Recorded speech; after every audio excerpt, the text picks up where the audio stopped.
Student, आपके अपने channel ESPN education में आप सभी का फिर से एक बार बहुत बहुत स्वागत है।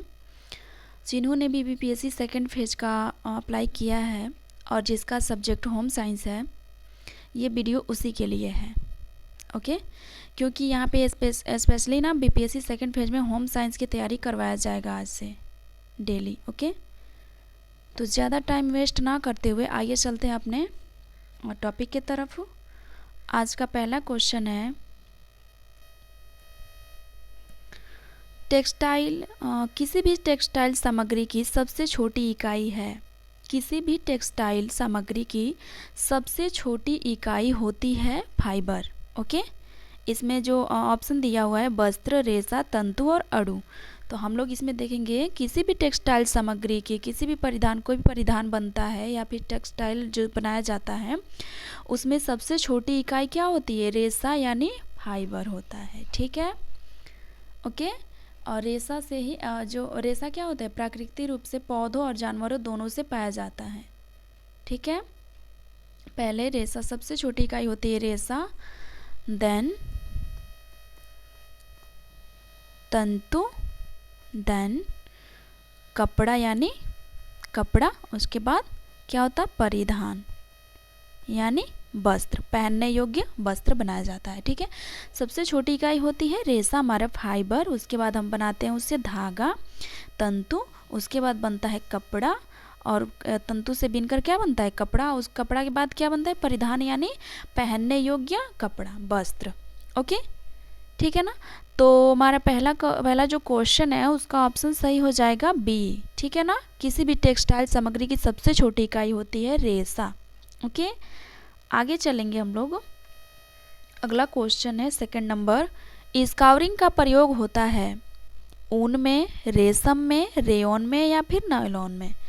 स्काउरिंग का प्रयोग सबको पता है किस में होता है? ऊन में। ठीक है, ऊन में स्काउरिंग का प्रयोग होता है। स्काउरिंग का मतलब क्या होता है? स्काउरिंग का मतलब होता है कॉम्ब करना। ठीक है, कंघी करना। स्काउरिंग का मतलब होता है कंघी करना, और कंघी करने से क्या होता है? जिससे सारी फाइबर का जो होता है ना, सारी गंदगी निकल जाती है। ठीक है, जो ऊन का होता है, ऊन में क्या होता है? स्काउरिंग यानी कंघी किया जाता है गंदगी, मैल को निकालने के लिए। ठीक है, ऊन को साफ बनाने के लिए। ओके, तो दूसरे का हमारा ऑप्शन सही हो जाएगा ऊन यानी ए ऑप्शन। ठीक है, आगे चलेंगे। थर्ड नंबर क्वेश्चन है, पोषण विज्ञान के जनक है। पोषण विज्ञान के जनक कौन है? यानी आहार विज्ञान के जो जनक है वो कौन है? ये इसमें दिया है लेवाइजर, पेंटकोफर, एटवाटर एंड वाइट। कौन सा होगा? तो पोषण विज्ञान के जो जनक हैं वो है एंटोनी लेवाइजर। ठीक है, एंटोनी लेवाइजर।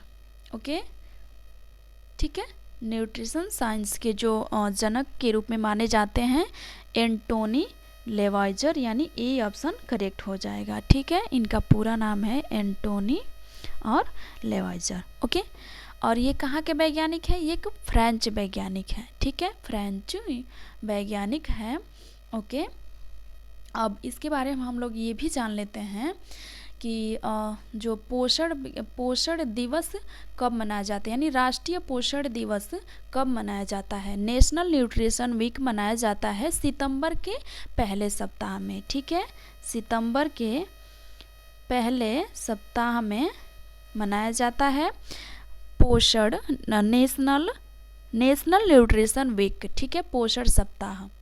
ओके, और कब? जो 7 सितंबर तक मनाया जाता है। 7 मतलब 1 सितंबर से लेकर के 7 सितंबर तक मनाया जाता है।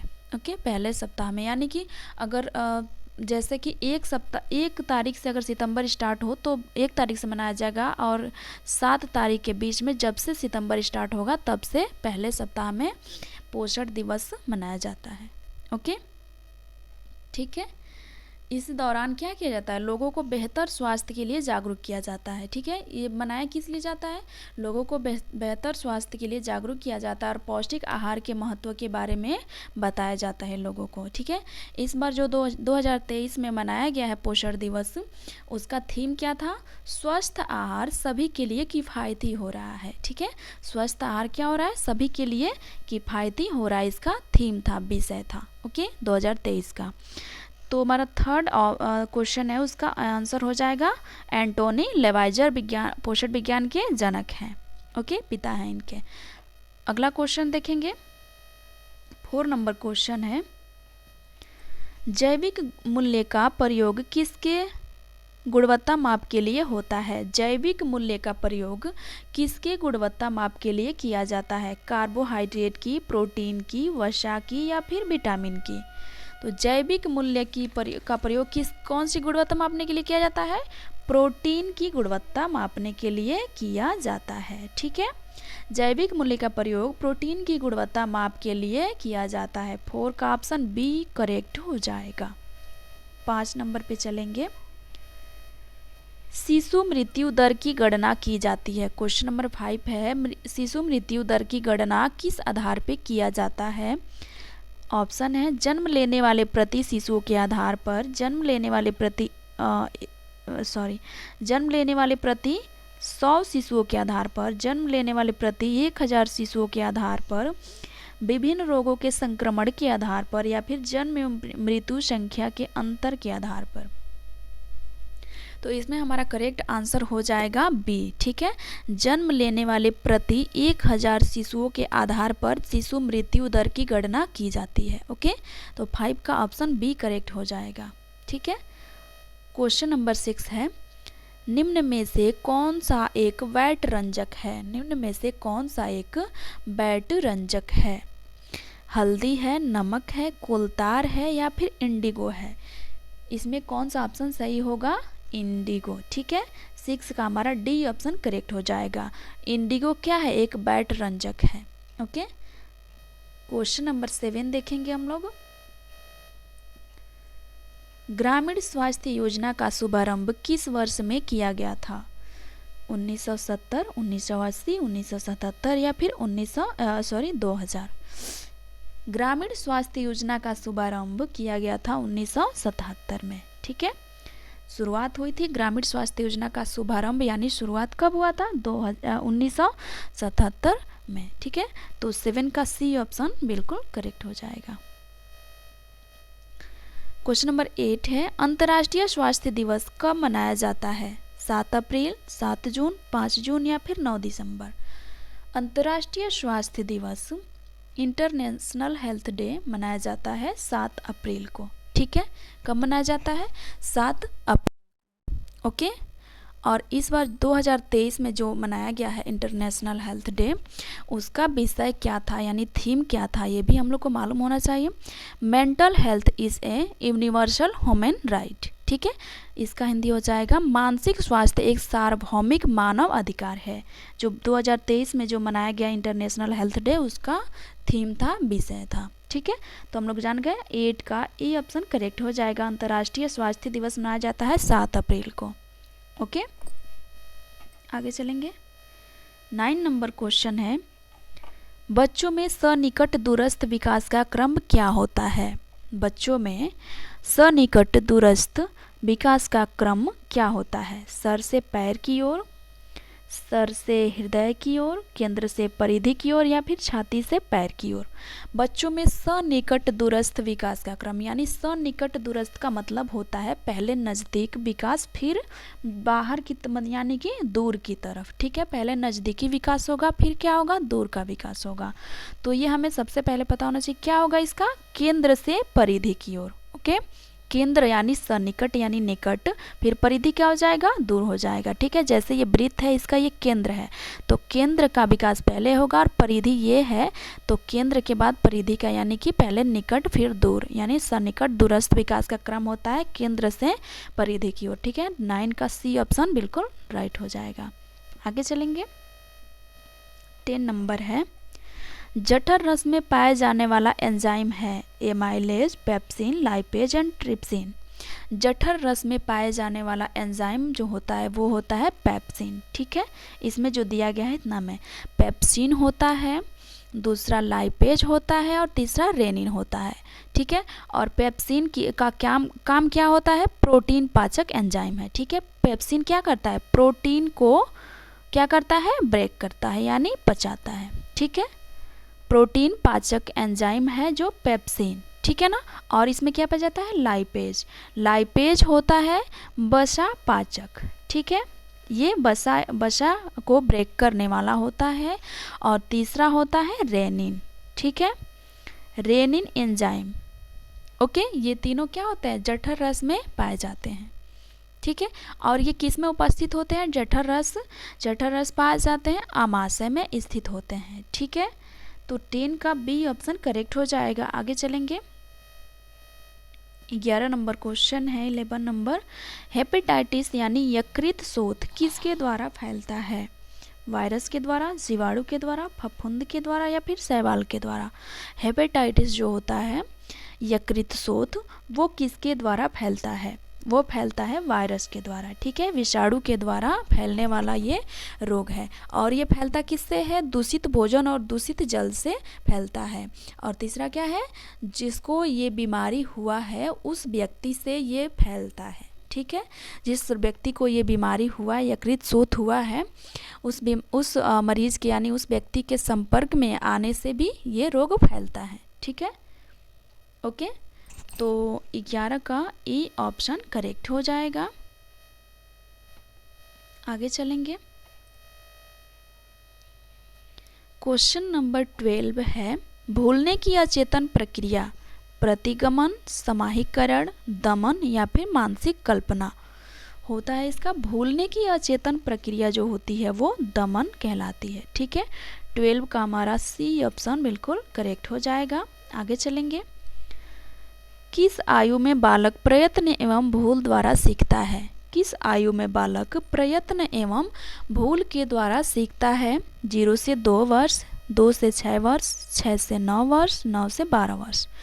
तो प्रयत्न एवं भूल द्वारा बच्चा किस वर्ष में सीखता है? 0 से 2 वर्ष की अवस्था में। ठीक है, ए ऑप्शन बिल्कुल करेक्ट हो जाएगा। और हम लोग ये भी जानेंगे प्रयत्न एवं भूल का सिद्धांत किसने दिया है? थॉर्नडाइक महोदय ने। ठीक है, थॉर्नडाइक महोदय ने प्रयत्न एवं भूल का सिद्धांत दिया हुआ है। ओके, तो 13 का ए ऑप्शन करेक्ट हो जाएगा। आगे चलेंगे, विरासत में मिली हुई आय है। विरासत में मिली हुई आय क्या होती है? अप्रत्यक्ष आय। ठीक है, विरासत में मिली हुई आय होती है अप्रत्यक्ष आय। ठीक है, जब आय का हम बनाएंगे, जब चैप्टर पढ़ाएंगे तो उसमें ये सब सारी चीज़ें क्लियर हो जाएंगी। ठीक है, अभी तक हम लोग इतना ही पढ़ेंगे। 14 का डी ऑप्शन करेक्ट हो जाएगा। क्वेश्चन नंबर 50, यूनिसेफ की स्थापना कब हुई? यूनिसेफ की स्थापना कब हुई? 1945, 1946, 1947 और 1948। यूनिसेफ की स्थापना 11 दिसंबर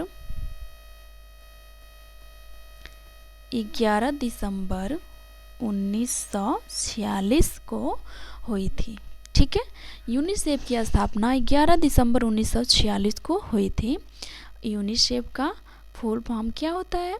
यूनाइटेड नेशंस चिल्ड्रेंस फंड। ठीक है, यूनिसेफ का मुख्यालय कहाँ है? न्यूयॉर्क यानी संयुक्त राष्ट्र अमेरिका में स्थित है। ओके, यूनिसेफ डे कब मनाया जाता है? यूनिसेफ डे 11 दिसंबर को, जाहिर सी बात है 11 दिसंबर को ही मनाया जाता है। ठीक है, और यूनिसेफ के अध्यक्ष कौन है? Cynthia McCaffrey. ठीक है, सिंथिया मैक कैफरी जी हैं। ठीक है, और ये कहाँ की रहने वाली है? अमेरिका की। ठीक है, ये अमेरिका की रहने वाली हैं।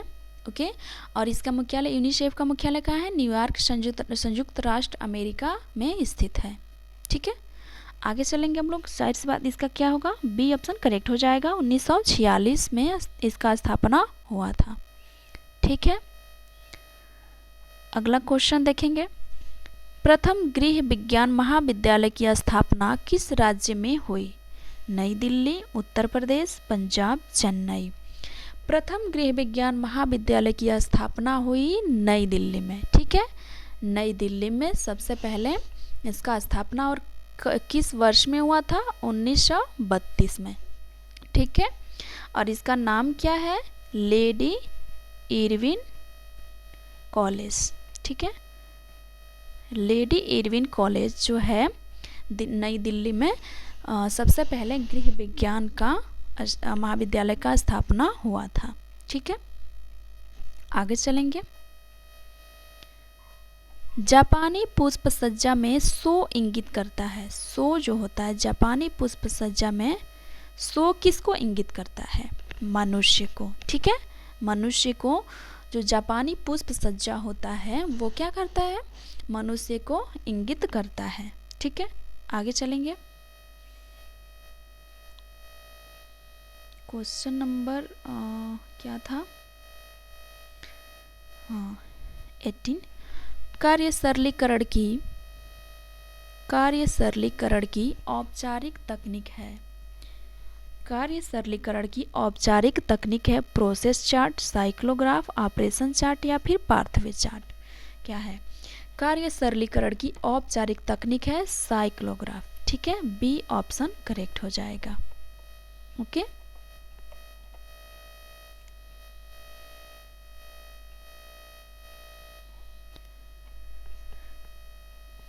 वृद्धि शरीर में किस प्रकार के परिवर्तनों को दर्शाती है? वृद्धि जो है, ग्रोथ, शरीर में किस प्रकार के परिवर्तन को दर्शाती है? गुणात्मक परिवर्तन, मात्रात्मक परिवर्तन, या फिर मात्रात्मक एवं गुणात्मक दोनों, या फिर इनमें से कोई नहीं? कौन सा परिवर्तन दर्शाता है? तो जो ग्रोथ होता है यानी वृद्धि जो होती है वो क्या करता है? मात्रात्मक परिवर्तन को दर्शाता है। मात्रात्मक मतलब होता है इसे माप सकते हैं। ठीक है, ये मापा जा सकता है।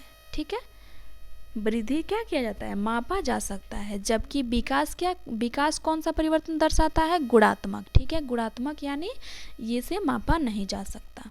ठीक है, तो इसमें ऑप्शन कौन सा करेक्ट हो जाएगा? बी। ठीक है ना, वृद्धि शरीर में मात्रात्मक परिवर्तन को दर्शाता है। ओके,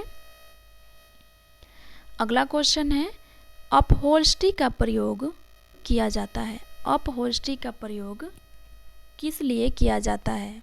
फर्नीचर पर बिछाने के लिए, फर्श पर बिछाने के लिए, फर्नीचर को ढकने के लिए, पलंग पर बिछाने के लिए, या फिर उपरोक्त में से सभी?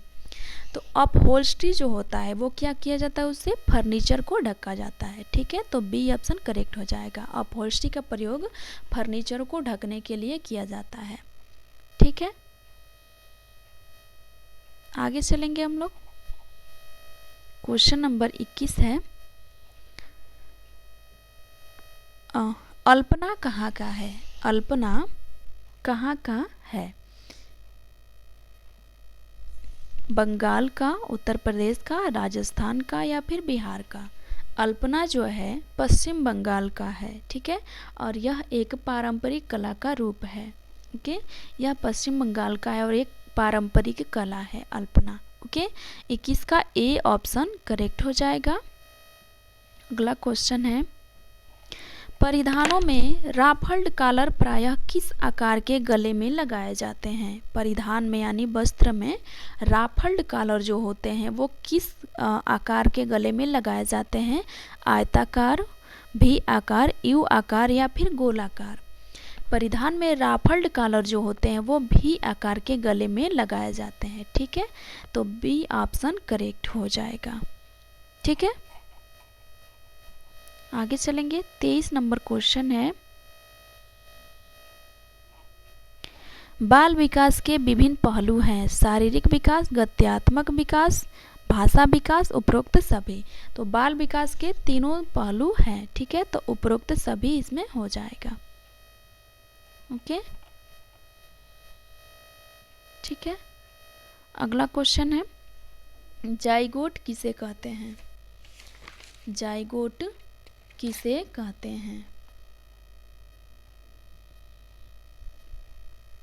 शुक्राणु, अंडाणु, नया कोष और क्रोमोसोम्स। जाइगोट क्या होता है? एक नया कोष होता है, ठीक है, जाइगोट एक नया कोष होता है। ओके, 24 का सी ऑप्शन करेक्ट हो जाएगा। अगला क्वेश्चन है, प्रोटीन में नाइट्रोजन की प्रतिशतता होता है। प्रोटीन में नाइट्रोजन कितने प्रतिशत होते हैं? 16%, 15%, 14 या फिर 17। तो प्रोटीन में नाइट्रोजन होता है 16%, ठीक है, ए ऑप्शन बिल्कुल राइट हो जाएगा, ठीक है। ओके, तो आज के लिए बस इतना ही। हम मिलेंगे अगले वीडियो में अगले टॉपिक के साथ। ओके, और आप लोग ऐसे ही जुड़े रहें जिसको होम साइंस की तैयारी करना है बीपीएससी में। Okay, thank you.